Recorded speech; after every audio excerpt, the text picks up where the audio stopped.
Today we are going to go through an interview that Cgspectrum did with Victoria Passariello, a talented hard surface modeler from Madrid, Spain.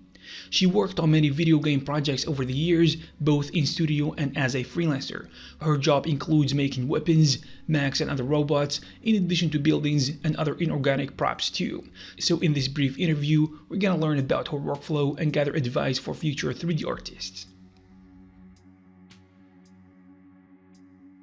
I graduated as an industrial designer in 2008. Soon after completing my degree, I realized I didn't want to design elements in this world. I wanted to create futuristic sci-fi mechs and robots. At that point, I started to study video games on my own for about 3 years with books and tutorials from universities around the world and from other artists in the industry.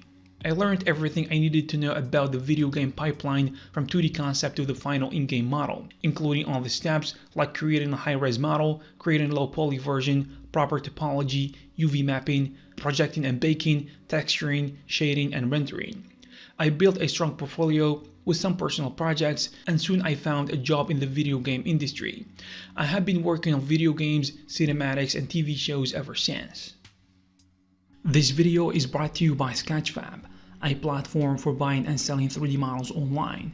Their store has a lot of high quality models to choose from using a great model inspector. Links in the description.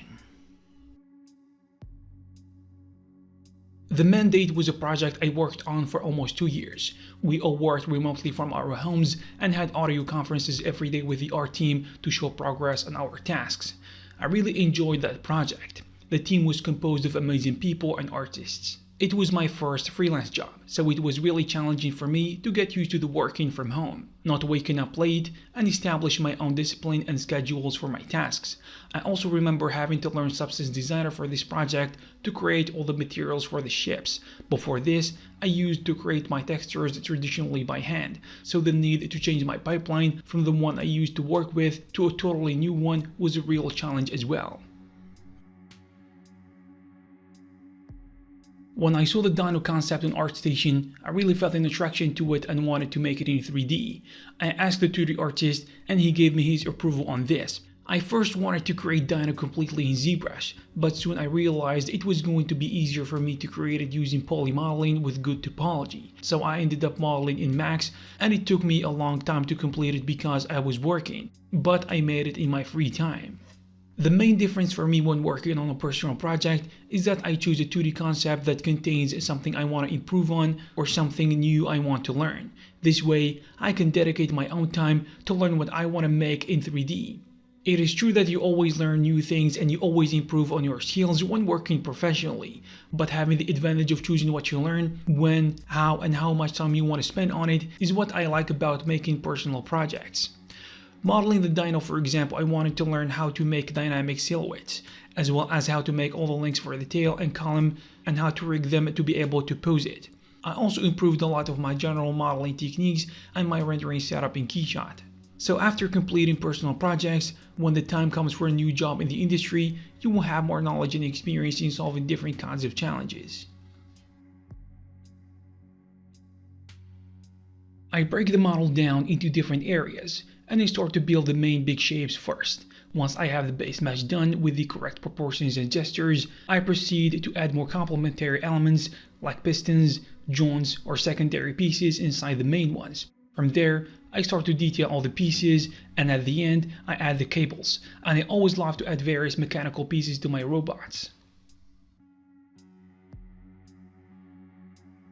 It is very important to be competent in one software for each discipline. For example, poly modeling software such as Max, Maya, and Blender, sculpting software such as ZBrush or Modo, 2D software such as Photoshop, texturing packages such as Quixel, Substance or Mari, and rendering engines such as Marmoset, KeyShot, Octane, or V-Ray, just to name a few.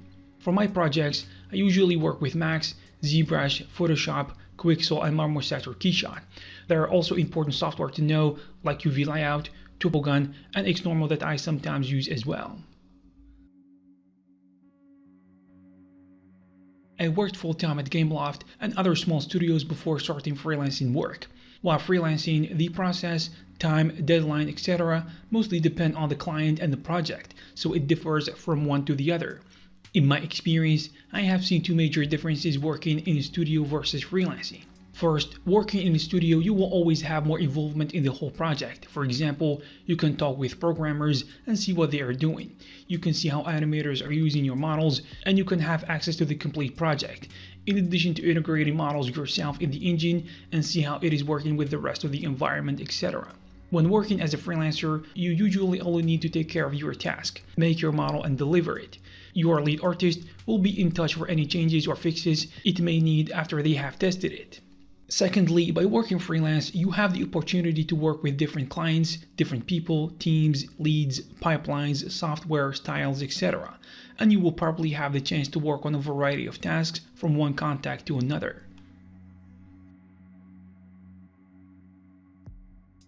Be open to the opportunity to take a full-time position in a studio if you have it. Both situations are very different and they are both worth trying.